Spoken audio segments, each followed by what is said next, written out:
What's up, everyone? Welcome to Spread Space. I'm ClairV, and it is the day of the full moon, the first full moon of 2024. I did a reading about it already, incorporated all signs, and made that a collective full moon reading. So I figured we should refresh, since the roots of many situations may have affected our self-confidence. We are not reacting in ways that we normally would. So it's coming together now. We're in this period of defeat where we feel as though we lost. Because it's not lost. This reminds me of the story. Do you remember? I don't know if you guys know. Well, I'm going to tell you. So this reminds me of the story of the Indians. And the Indians were on land, and I guess Christopher Columbus spotted land in his ship. He wanted to take over the land, and the Indians did not know that there was a ship there. They don't know of anything to float, or they're unaware of anything floating. So they have no clue that something could float. Like it's beyond their imagination, something floating. So eventually, after weeks upon weeks of this ship sitting in the ocean, first they noticed the ripples, and they said, well, the water only ripples like that once something is on the water. It took them to have the thought that there could be something in order to think that there is something. So this reminds me of that. After a while, then they noticed a ship there. In 2011, this is a funny story. It wasn't really funny. I got abducted by aliens. And think I'm crazy? I'm crazy. So yes, and in 2011, I felt something watching me. You know how you can feel something watching me? I felt something watching me. Well, something was watching me. After months and months, I seen, like, do you know the mirage, the sensation that the heat makes off of the road? Well, that's what it looked like. 3 silhouettes, a medium, a small, and a big. And after a while, those silhouettes came true, and yeah, they abducted me.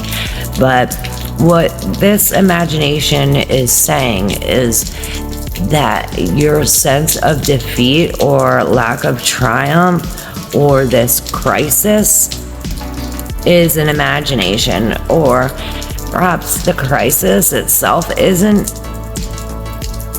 You're not imagining that you're in this crisis, but you can imagine you're losing right now, or you could be on the total other end and be arrogant. But this is to be here and now. This is to be here and now, and to let go of this grief. And in order to do that, we express ourselves, express our feelings, and the intention. So the intention. So like I said, these Indians didn't see what was on the water until they actually thought that something could be on the water. So this intention has a lot to do with your imagination and your thought. It's like once you have this thought, then that's where, to say, tension flows where something goes, where something flows. So where your thoughts go, reality grows. And this could create a liberation. This is our heart being liberated, because we're not consuming all of these negative things from the world anymore. It's like we built this shield, and perhaps it's a shield of love. And if we haven't, then we should, because this will bring us clarity. See that shield? It's like create this shield of love, and it'll bring us liberation, freedom. And this has to do with cooperation. I mean, you're not only loving yourself, right? And this is, see the restraint, it's in reverse. So we're breaking these chains. And yes, the labor of love. And we're gonna conclude by reading the little poem, Labor of Love. It's number 8, which is a very magical number in itself. I think of the infinity sign. So throughout history, certain individuals have devoted themselves to creativity and to manifesting the inexpressible. Yet, raw talent isn't enough to skillfully give form and substance to inspiration. It must be practiced, refined, become second nature. So, developing one's talent requires passion, hits and misses, and plenty of repetition. It's like that picture of the intention. Once you shoot, it's like you have to have practice to get that bullseye every time. Okay, in a dimension outside of time, full of heart and mystery, the creator works towards manifesting their goals. For some, it is in response to a deep inner calling. For others, it's a devotional, an offering. For a few, it's a gripping force that wrings out their blood, sweat, and tears onto the canvas stage. What is common to all is the essential need to make art. So art is creativity. And I've learned and experienced myself firsthand that art and sex have a lot to do with each other. If you're not creating in a sexual form, then you're to be writing it down, drawing, singing, rapping, so the same part of your brain that creates and is stimulated by creativity and art is the same part of the brain you use when we're having sex. So mastering our art requires dedicating significant amounts of solitary time for working. This necessity, whether your own or someone's you know, should be respected without pressure, coercion, demands for tidying up, for expectations to produce. Appreciate what you or others accomplish in the multidimensional, infinitely faceted realm of artistic expression by honoring your craft, focusing on the work at hand. This time is yours, not for what others think. It's your self-expression.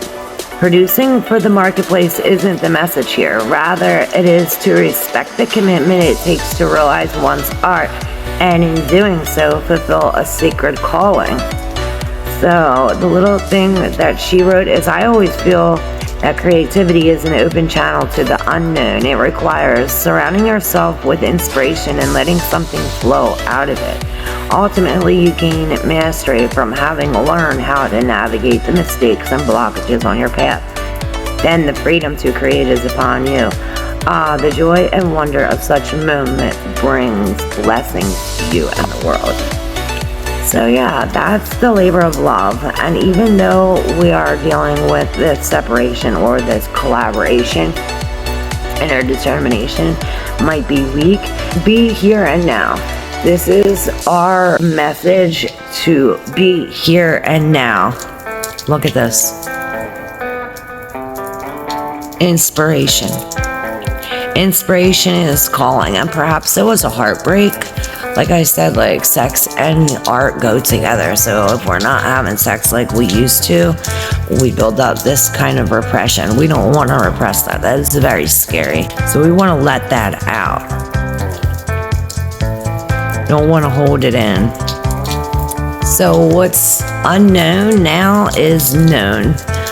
Perhaps there is a reunion, or a union. But it's all what we imagine. And this full moon is our time to explore our imagination and be here and now to do so. So yes, if we are facing some kind of disappointment, our anxiety will be released. See the full wolf moon? This full moon is what's bringing our anxiety on. Perhaps someone's blaming you for someone, or you're blaming yourself. A lot of that has been in the cards a lot because of the power. Perhaps someone's blaming you to make themselves feel better. You know what they say, how you put someone else down to make yourself feel higher. So whatever that is, we're on an overload of that. And that's perhaps messing with our self-confidence, but our self-confidence is with our imagination. So when we imagine and persevere these energies, these transforming energies, we began the reading with a child and an older woman. So yes, the only one you're in competition with is yourself. So remember to use your imagination for this full moon, and yes, explore your imagination. Labor of love. Thank you all so very much. It keeps coming up. So yeah, thank you all so very much, and be free, liberate, and do everything with love. Even though you might feel you're in this crisis or some shocking things happen, that's what happens with Uranus.